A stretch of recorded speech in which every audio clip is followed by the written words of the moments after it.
Ahlan wa sahlan les chéris, j'espère que ça va. Je vous reprends aujourd'hui pour la suite de ma série préparatif Ramadan 2024.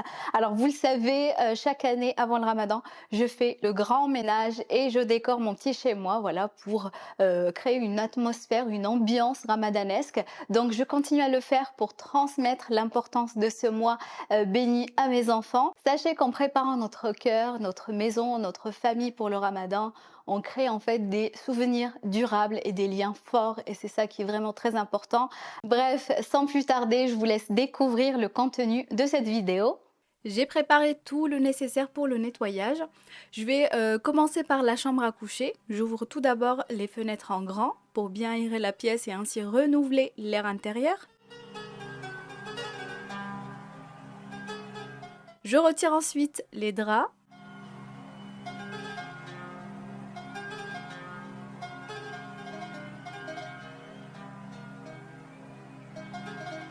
Je mets tout ça dans la machine à laver et en attendant, je m'occupe de la poussière.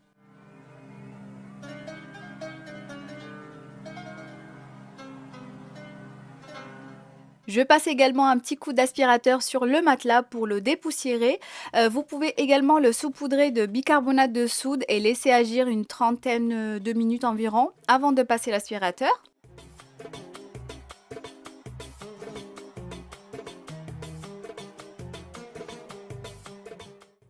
Et ensuite, donc comme d'habitude, une fois que j'ai nettoyé les différentes surfaces, je passe un dernier coup d'aspirateur.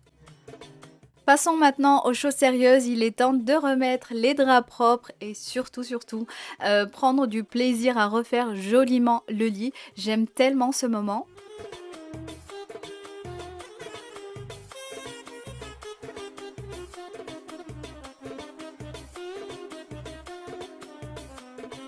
Pour l'occasion, je vais profiter pour mettre une jolie parure 100% marocaine. Regardez-moi ces détails.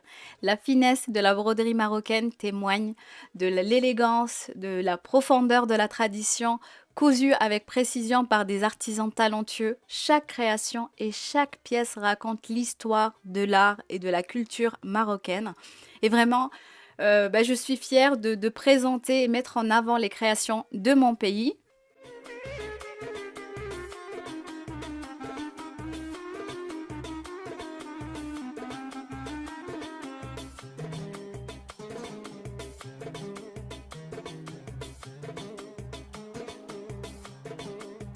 Je vais ensuite rafraîchir un petit peu ma déco, ajouter quelques petites touches ramadanesques. Pour information, j'ai commandé ces jolies pièces sur un compte Instagram. C'est une fille qui vit à Dubaï. Je vous mettrai le lien en barre d'information. En fait, elle propose l'envoi en Europe de ce genre de déco orientale qu'on en retrouve dans les pays du Golfe. Personnellement, j'ai craqué pour plusieurs pièces vraiment trop canon. Sinon, c'est tellement agréable de retrouver une chambre propre qui sent bon. D'ailleurs, j'utilise toujours mes sprays d'intérieur de chez El Nabil.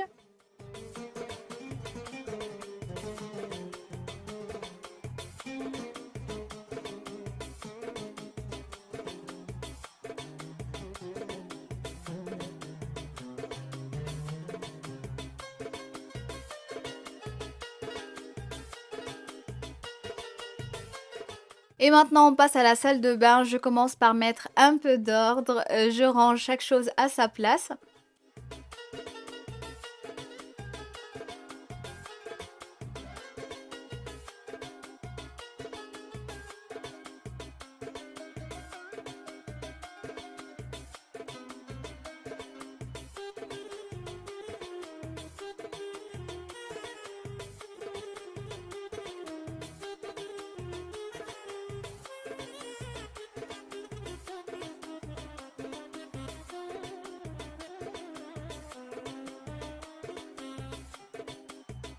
Maintenant que tout est rangé, je vais pouvoir nettoyer les différentes surfaces.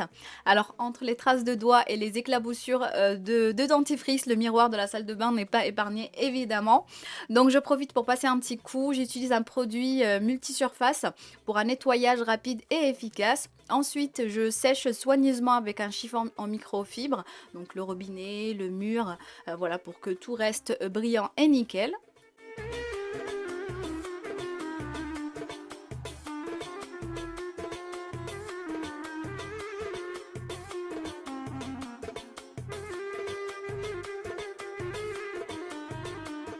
Après ça, je viens ranger tous les produits avant de nettoyer la cabine de douche.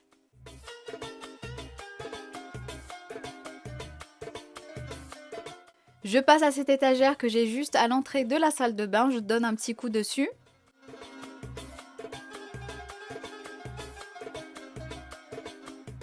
Je sais qu'on rêve toutes d'avoir une maison nickel et rangée vraiment tout le temps, mais personnellement mon objectif n'est pas d'avoir une maison parfaite, mais plutôt d'avoir un intérieur qui soit présentable la plupart du temps, parce que c'est vrai qu'un foyer en ordre apporte beaucoup de sérénité.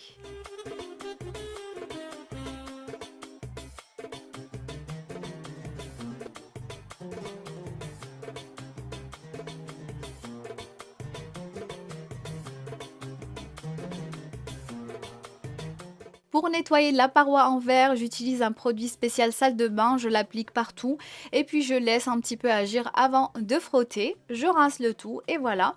Donc avec le même produit, je vais nettoyer également la cabine de douche. Je vais en fait utiliser une brosse nettoyante rotative. D'ailleurs, c'est une très très belle découverte. Elle permet de bien frotter les surfaces.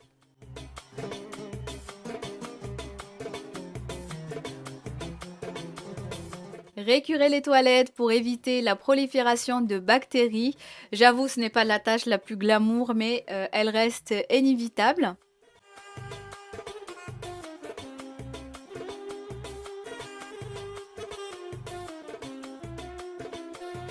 Je passe au nettoyage du sol et pour ça, je vais utiliser mon aspirateur laveur pour un nettoyage impeccable.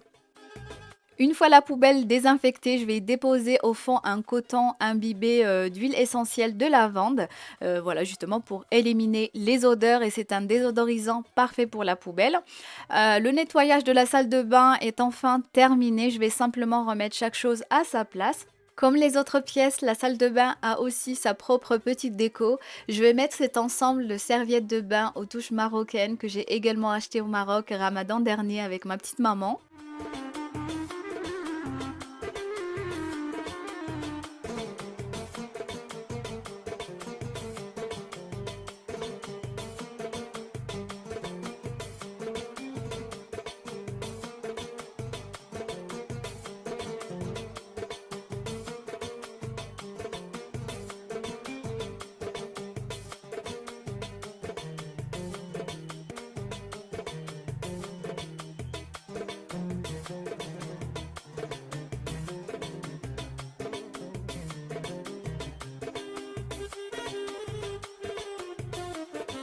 On continue notre voyage avec une savoureuse recette. J'avais vraiment envie les filles de partager avec vous la recette de fakas pour ceux et celles qui ne connaissent pas. En fait, ce sont des petits gâteaux secs aux amandes très très gourmands à déguster avec un thé à la menthe ou même un café. C'est un délice.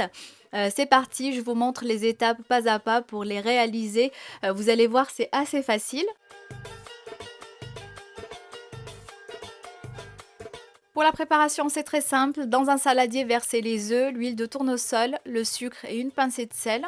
Mélangez bien tous les ingrédients. Ajoutez ensuite la levure chimique, les graines de sésame, l'anis et enfin la farine en plusieurs fois.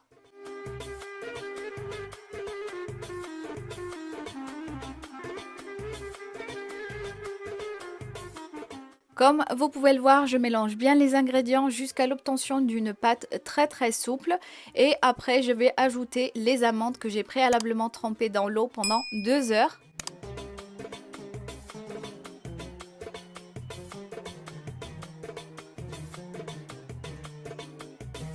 Ensuite, divisez la pâte en 6 et formez des boudins.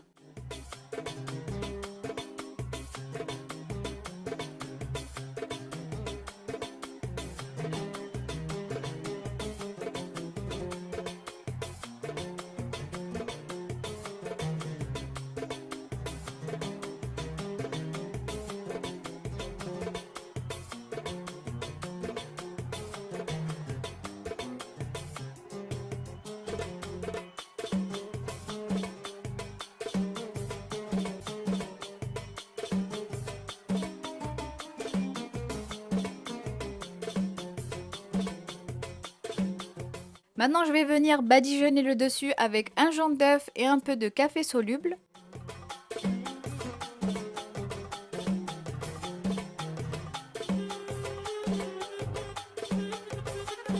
À l'aide d'une fourchette, je viens faire des petits stries en fait sur le dessus.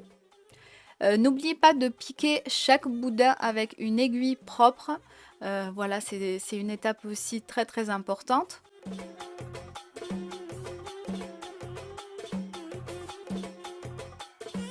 Un détail très important les filles, enfournez dans un four non préchauffé. Mettez le four à 140 degrés pendant 45 minutes. En fait, le but est de les pré-cuire.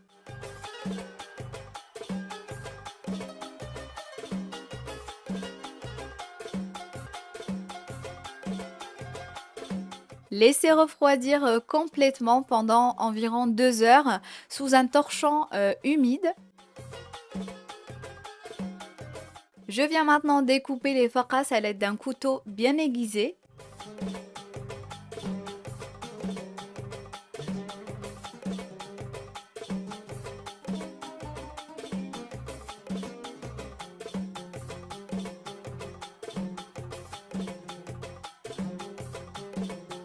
Je viens les mettre ensuite sur une plaque chemisée de papier sulfurisé.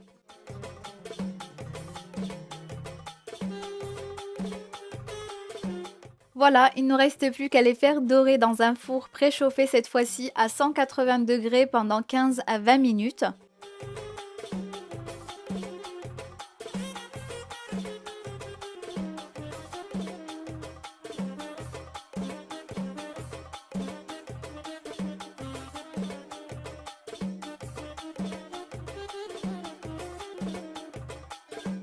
Et voilà nos focas, sachez que ces petits gâteaux sont vraiment délicieux, croquants, riches en fruits secs et parfumés délicatement à l'anis. C'est trop bon.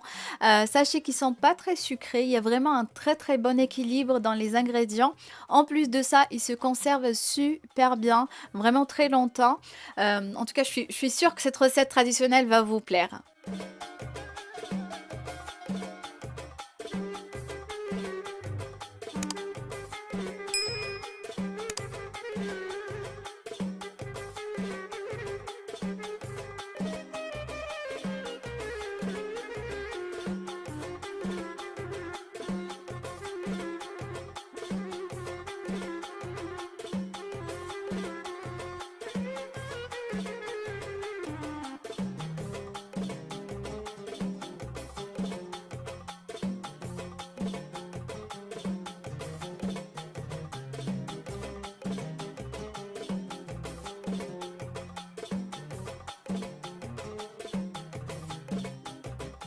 Ramadan est bel et bien là, donc c'est le moment de penser à sa petite déco ramadanesque. Voilà, en rajoutant plusieurs petites touches décoratives à notre intérieur durant ce mois béni. Parce que oui, c'est très difficile de sentir l'atmosphère du Ramadan quand on est loin de sa famille et de son pays d'origine. Personnellement, depuis que j'ai eu mon premier garçon Naïl, j'ai toujours fait en sorte de créer une petite ambiance qui rappelle le Ramadan et qui apporte cet aspect traditionnel, je dirais.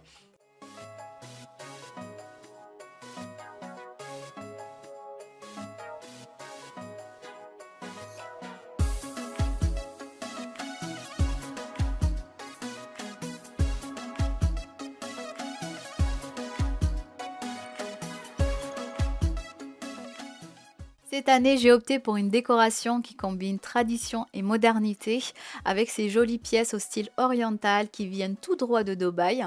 En tout cas, pour réussir sa décoration, n'hésitez pas à ajouter des pièces typiques pour avoir ce décor de mille et une nuits qu'on aime tant. En tout cas, perso, j'ai toujours aimé ça.